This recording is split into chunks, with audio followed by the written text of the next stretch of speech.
નમસ્કાર વિદ્યાર્થી મિત્રો, ધોરણ 5 વિષય ગણિત પ્રકરણ 10 10મો અને 100મો ભાગ. ગયા લેક્ચરમાં આપણે પાઠ્યપુસ્તકની કેટલીક એક્ટિવિટી કરી. તો આજે આપણે હવે આ પોઈન્ટવાળી સંખ્યા છે એને આપણે સાદી સંખ્યામાં કઈ રીતે લખી શકીએ તેના વિશે માહિતી મેળવશું. તો અહીં પહેલો પ્રશ્ન આપેલો છે કે નીચેની સંખ્યાને અપૂર્ણાંક સ્વરૂપમાં લખો. એટલે કે જે આ પોઈન્ટવાળી સંખ્યા છે, અપૂર્ણાંક એટલે કેવી સંખ્યા થાય કે 1/2, 5/10, 3/2, આ બધી કેવી સંખ્યા થશે? અપૂર્ણાંક સંખ્યા. તો આવી અપૂર્ણાંક સંખ્યામાં આપણે આ સંખ્યાને ફેરવવાની છે. તો કઈ રીતે ફેરવશું કે અહીં આપેલો છે 0.3. તો શું કરવાનું છે કે અહીં પહેલાં જે સંખ્યા આપેલી છે આપણે સંખ્યા લખીશું અને છેદમાં પોઈન્ટ પછી કેટલા અંક છે? 1 છે, તો માટે શું લખવાનું? 10. પોઈન્ટ પછી જેટલી સંખ્યા હોય એટલી સંખ્યામાં અહીંયા 0 લખવાના. અહીં 3 હતા તો મેં પહેલાં 3 લખી દીધા અંશમાં. તો છેદમાં અહીં પોઈન્ટ પછી એક સંખ્યા છે તો માટે મેં શું લખ્યું? 0. હવે બીજું છે, અહીં છે 0.46. તો સંખ્યા કઈ છે? 46. તો હું પહેલાં 46 લખી દઈશ. છેદમાં અહીં પોઈન્ટ પછી બે સંખ્યા છે તો હું 2 0 લખીશ અને આગળ આવશે 1. તો કેટલા થઈ ગયા? 46/100. તો આવી સંખ્યા કેવી સંખ્યા કહેવાશે? અપૂર્ણાંક સંખ્યા. અને આ સંખ્યાને કહેવાશે દશાંશ સંખ્યા. હવે અહીં આપેલું છે 0.08. તો પહેલાં 8 આપેલા છે ને 8 હું લખી દઈશ અને અહીં પોઈન્ટ પછી કેટલી સંખ્યા છે? 1 2. તો અહીં આવશે 2 0 અને આવશે અહીં આગળ 1. તો 8/100. એવી જ રીતે અહીં આપેલું છે 0.01. તો સંખ્યા 1 છે તો હું પહેલાં એ લખી દઈશ 1. પછી પોઈન્ટ પછી બે સંખ્યા છે તો મારે આવશે 0. તો 1/100. આ બંનેનો ભાગાકાર કરો તો જવાબ આ જ આવે. આ જે અપૂર્ણાંક સંખ્યા છે તેનો તમે ભાગાકાર કરો તો તમને આ જવાબ મળે. પણ આ દશાંશ સંખ્યા કહેવાય. અહીં પોઈન્ટવાળી સંખ્યા છે એટલે એને દશાંશ સંખ્યા કહેવાય અને આને કહેવાય અપૂર્ણાંક સંખ્યા. તો 0.92 છે તો હું પહેલાં 92 લખી દઈશ. અહીં 0 પોઈન્ટ પછી બે સંખ્યા છે તો માટે આવશે 100. અહીં 40 છે તો 40, પોઈન્ટ પછી બે સંખ્યા છે તો માટે આવશે 100. 0.02. તો 2/છેદમાં પોઈન્ટ પછી બે સંખ્યા છે તો માટે આવશે 100. તો વિદ્યાર્થી મિત્રો, આ થઈ આપણે દશાંશ સંખ્યાને શેમાં ફેરવી? અપૂર્ણાંક સંખ્યામાં. અપૂર્ણાંક સંખ્યામાં ફેરવવામાં ખાસ એ ધ્યાન રાખવાનું કે પોઈન્ટ પછી જેટલી સંખ્યા હોય એટલા 0 મૂકવાના. ધારો કે એવી રીતે હોય કે 0.532 છે તો શું કરવાનું? આ 532 લખી દેવાના. પોઈન્ટ પછી કેટલી સંખ્યા છે? 3. 1 2 3. તો 3 0 આવશે અને આગળ લખવાનું 1. તો 532/1000. તો આ રીતે આપણે અપૂર્ણાંકમાં ફેરવી શકીએ છીએ. હવે નીચે બીજો પ્રશ્ન આપેલો છે કે નીચેની સંખ્યાને દશાંશ અપૂર્ણાંક સ્વરૂપમાં દર્શાવો. હવે આ અપૂર્ણાંકમાં તો આપેલી છે, હવે આવી સંખ્યામાં દશાંશ સંખ્યામાં ફેરવવાની છે. તો એનાથી ઉલટું કરવાનું. હવે દશાંશ સંખ્યામાં ફેરવવાનું છે તો કઈ રીતે કરશું? તો અહીં પહેલાં 5 આપેલા છે તો આપણે લખીશું 5. હવે અહીંયા કેટલા 0 આપેલા છે? 1. તો આપણે એક સંખ્યા પછી શું મૂકવો પડે? પોઈન્ટ. અહીં 1 0 આપેલો છે માટે મેં એક સંખ્યા પછી પોઈન્ટ મૂક્યો અને એની આગળ કંઈ પણ સંખ્યા નથી તો શું મૂકી દેવાનું? 0. કોઈ સંખ્યા આપેલી નથી માટે મેં શું મૂક્યું? 0. તો 0.5. એવી જ રીતે બીજી આપેલી છે 14/100. તો પહેલાં હું 14 લખી દઈશ. કેટલા 0 આપેલા છે? 2. તો બે સંખ્યા પછી હું પોઈન્ટ મૂકીશ. પોઈન્ટ મૂકવાની શરૂઆત ક્યાંથી કરવાની? પાછળથી. એકમ દશક બે સંખ્યા થઈ ગઈ અને પછી પોઈન્ટ મૂકવા. અહીંયા પોઈન્ટ મૂકવાનો નથી. આપણે અહીં પાછળથી શરૂઆત કરવાની છે, એકમ દશકથી શરૂઆત કરવાની છે અને પછી પોઈન્ટ મૂકવાનો છે. અહીં એકમ દશક બે સંખ્યા થઈ ગઈ, એના પછી મેં પોઈન્ટ મૂક્યો અને આગળ કોઈ સંખ્યા નથી એટલે ત્યાં શું મૂકી દઈશ હું? 0. તો 0.14. એવી જ રીતે નીચે ત્રીજી સંખ્યા આપેલી છે 8/100. તો પહેલાં જે સંખ્યા આપેલી છે હું એ લખી દઈશ. હવે અહીં 2 0 છે તો મારે બે સંખ્યા પછી શું મૂકવું પડે? પોઈન્ટ. પણ અહીં મારી પાસે એક જ સંખ્યા છે તો બે સંખ્યા બનાવવી હોય તો આગળ પહેલાં હું મૂકીશ 0. 0 હંમેશા આગળ જ મૂકવાનો. જો આગળ મૂકશો તો સંખ્યામાં કોઈ ફરક પડશે નહીં. આ 0 8 એટલે આને 8 જ કહેવાશે. જો તમે પાછળ 0 મૂકશો તો એ 80 વંચાશે તો એક ખોટું પડે. તો માટે હંમેશા સંખ્યાની આગળ જ 0 મૂકવાનો. તો આ બે સંખ્યા, અહીંયા આપણે 2 0 છે તો આ બે સંખ્યા થઈ ગઈ. તો બે સંખ્યા પછી શું મૂકવાનો? પોઈન્ટ. કોઈ સંખ્યા નથી તો અહીંયા થશે 0. તો 0.08. પછી ચેક કરી લેવાનું કે 8/100 બરાબર છે. અહીંયા 8 આપણે લખી દીધા. બે સંખ્યા છે તો 2 0 બરાબર છે. તો આપણો આ જવાબ સાચો. એવી જ રીતે 93/100. તો પહેલાં લખી દઈશું 93. 2 0 છે તો બે સંખ્યા પછી પોઈન્ટ, અને અહીંયા કોઈ પણ સંખ્યા નથી તો માટે અહીંયા આવશે 0. તો 0.93. તમે આ બંનેનો ભાગાકાર કરો તો પણ આ જ જવાબ આવે. હવે અહીં આપેલું છે 312/10. 312/10 છે તો પહેલાં હું 312 લખી દઈશ. હવે અહીં 1 0 છે ને 3 સંખ્યા છે. 1 0 છે તો માટે હું એક સંખ્યા પછી પોઈન્ટ મૂકીશ. તો અહીંયાથી શરૂઆત કરીશ. તો એક સંખ્યા પછી પોઈન્ટ તો કેટલા થયા? 31.2. અહીં આપણને સંખ્યા આપેલી છે માટે આપણે અહીં 0 મૂકવો પડશે નહીં. અહીં એક સંખ્યા પછી મેં પોઈન્ટ મૂક્યો. શા માટે? અહીં આપણી પાસે એક જ 0 છે એટલે. હવે અહીં આપેલો છે 510/100. તો અહીં 510. બે સંખ્યા પછી પોઈન્ટ મૂકવાનું. તો અહીંયાથી ગણતરી કરીશ 1 2. તો બીજી સંખ્યા પછી પોઈન્ટ તો 5.10. હવે 15/10. તો પહેલાં હું 15 લખી દઈશ. એક સંખ્યા પછી પોઈન્ટ મૂકવાનો. શા માટે? અહીં એક જ 0 છે તો માટે હું 5 પછી એક પોઈન્ટ મૂકી દઈશ. 1.5. અહીંયા બધામાં મેં 0 કેમ નથી મૂક્યો આગળ? કારણ કે અહીં સંખ્યા આપેલી છે. હવે 8/10. તો પહેલાં હું 8 લખી દઈશ. 8 એક 0 છે તો માટે એક સંખ્યા પછી પોઈન્ટ.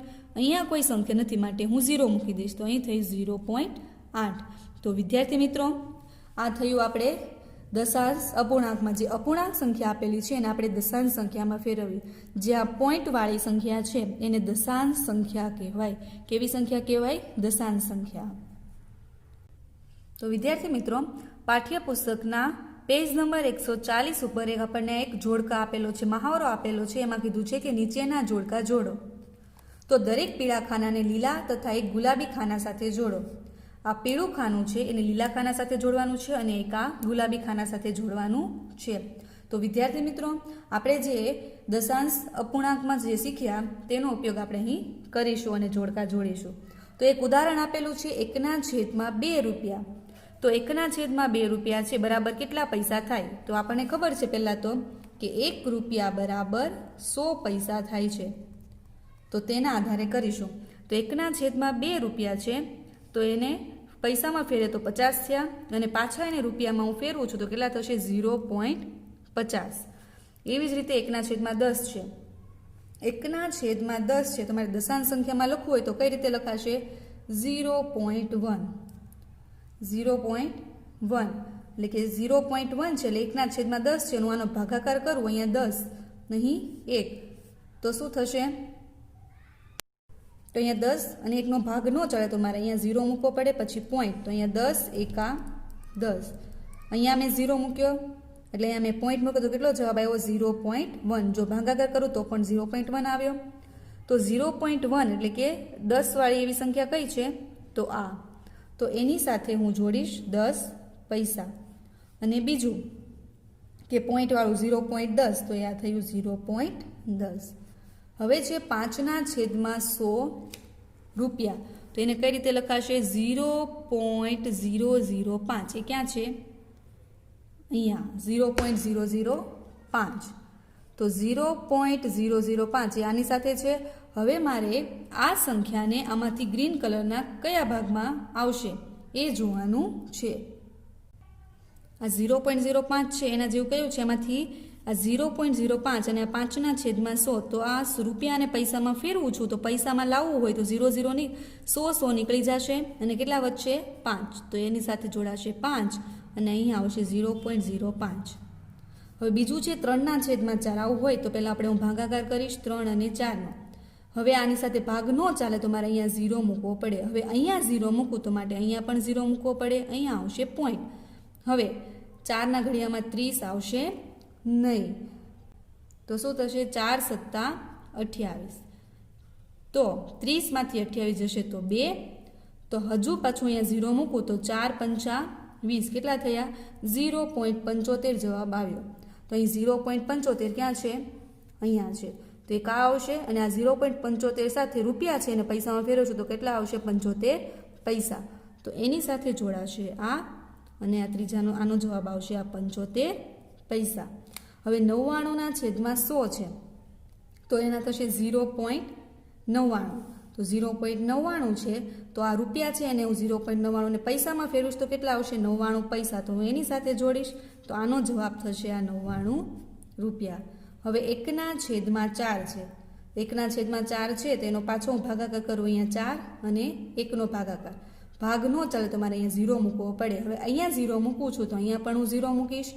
હવે અહીંયા પોઈન્ટ મૂકીને આગળ ભાગાકાર થશે તો 4 દુ 8, 10માંથી 8 જશે તો 2. તો હવે ભાગ ન ચાલે તો અહીંયા પાછો 0, 4 પંચા 20, કેટલા થયા 0.25 જવાબ આવ્યો. તો આ થઈ ગયો 0.25. આ 0.25 ને હું પૈસામાં ફેરવીશ તો કેટલા આવશે 25 પૈસા.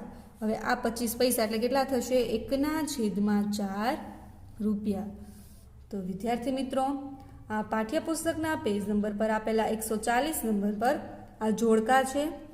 તમે આ બંનેનો ભાગાકાર કરીને આ જવાબ લાવી શકો છો અને તેના આધારે તેને આ રૂપિયાને તમે પૈસામાં ફેરવો તો તમને આ જવાબ મળી શકે છે.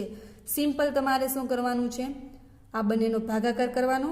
જે જવાબ આવે આપણને આ જવાબમાંથી મળશે કોઈ. હવે એ જે જવાબ આવે છે રૂપિયામાં છે એને પૈસામાં ફેરવશો એટલે તમને આનો જવાબ મળી જશે. હવે નીચે એક તમને એક્ટિવિટી આપેલી છે રંગબેરંગી ડિઝાઇન. અહીંયા એક બોક્સ આપેલું છે અને આ ડિઝાઇન આપેલી છે. તો આ બોક્સમાં કેટલા કલર છે એ જોઈએ. 1 2 3 4 5 6 7 8 9 ને 10 લાઈન આપેલી છે. આ 1 2 3 4 5 6 7 8 9 અને 10 લાઈન આપેલી છે. એટલે કે તો અહીં પહેલો પ્રશ્ન પૂછેલો છે આ કાગળનો કેટલો ભાગ વાદળી રંગનો છે. અપૂર્ણાંકમાં આવી રીતે લખવાનું છે.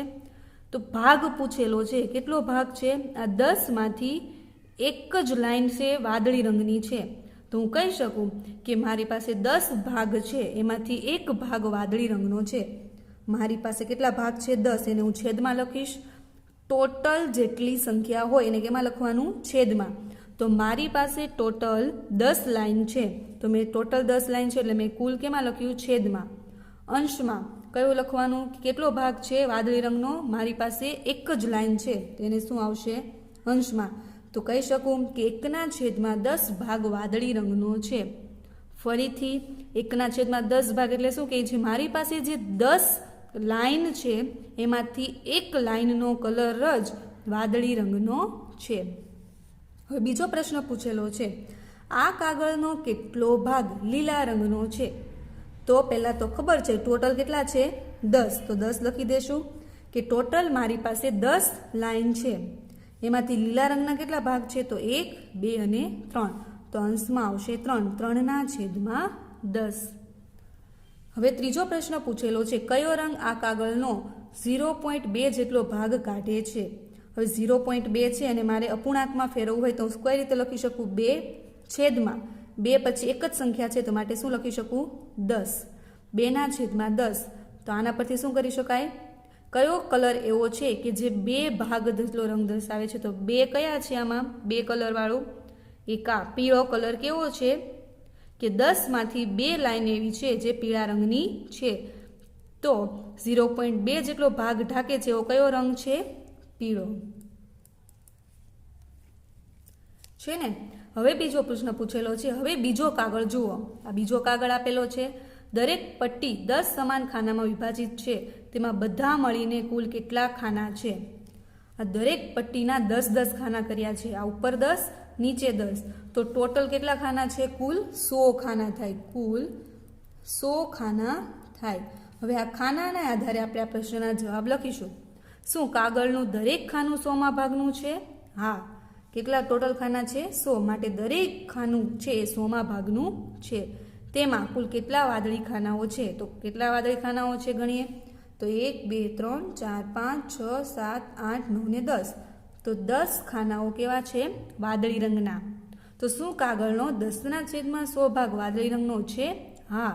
શા માટે ટોટલ સંખ્યા કેટલી છે 100 ની તો એ નીચે 100 થઈ ગયા અને 10 કેટલા છે વાદળી રંગના. તો 10મો ભાગ એ વાદળી રંગનો છે.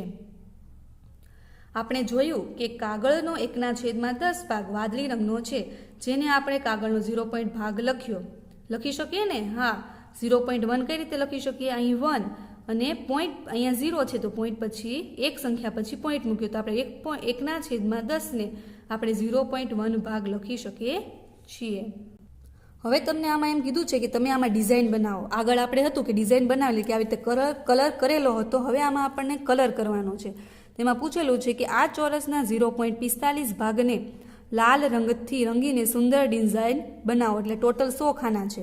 હવે 0.45 છે અને મારે અપૂર્ણાંકમાં લખવું હોય તો કઈ રીતે લખી શકું? 45/100. પોઈન્ટ પછી બે સંખ્યા છે માટે મેં 2 0 મૂક્યા. તો આના પરથી હું કહી શકું કે મારી પાસે જે 100 ખાના છે એમાં 45 ભાગમાં હું લાલ રંગ કરીશ. કેટલા ભાગમાં? 45 ખાનામાં લાલ રંગ કરવો પડે. 0.45 એટલે 45 ખાનામાં લાલ રંગ કરવો પડે. અને અહીં બીજો એક ખાનું આપેલું છે, એમાં પણ 100 ખાના છે. તો 4 રંગોનો ઉપયોગ કરો. દરેક રંગ વડે આ ચોરસનો 0.05 ભાગ ઢંકાવવો જોઈએ. હવે 0.05 ભાગ એટલે તો 5/છેદમાં પોઈન્ટ પછી બે સંખ્યા છે, તો માટે આવશે 100. એટલે શું કહે છે? આ 100 ખાનામાં 4 અલગ અલગ રંગ યુઝ કરવાના છે અને એમાં 5 ખાનામાં, ધારો કે તમે 5 ખાનામાં 1 2 3 4 5 આ 5 ખાનામાં લાલ રંગ કરો છો, તો બીજા 5 ખાનામાં પીળો રંગ, ત્રીજા 5 ખાનામાં લીલો રંગ, એવી રીતે 4 રંગોનો ઉપયોગ કરવાનો છે અને 5 ખાના લેવાના છે. શા માટે 5 ખાના લીધા? અહીં 5/100 છે, એટલે એમ કહે છે કે ટોટલ 100 ખાનામાંથી તમે 5 ભાગમાં કલર કરો. તો વિદ્યાર્થી મિત્રો, આ પાઠ્યપુસ્તકમાં પાના નંબર 141 ઉપર આપેલા આ કોષ્ટકમાં તમને મેં જે રીતે સમજાવેલું છે તે રીતે તમે કલર કરી શકો છો. જો પાઠ્યપુસ્તક ન હોય તો વિડીયો જોઈને નોટબુકમાં આ રીતે 100 ખાના દોરી અને આ રીતે તમે આ એક્ટિવિટી પ્રમાણે રંગ કરી શકો છો. તો વિદ્યાર્થી મિત્રો, આ થયું આપણે દશાંશ સંખ્યા અને અપૂર્ણાંક સંખ્યા, જે આપણે આગળના ધોરણમાં પણ ઉપયોગ કરવાનો છે. હવે આગળનું આપણે આગળના લેક્ચરમાં જોશું.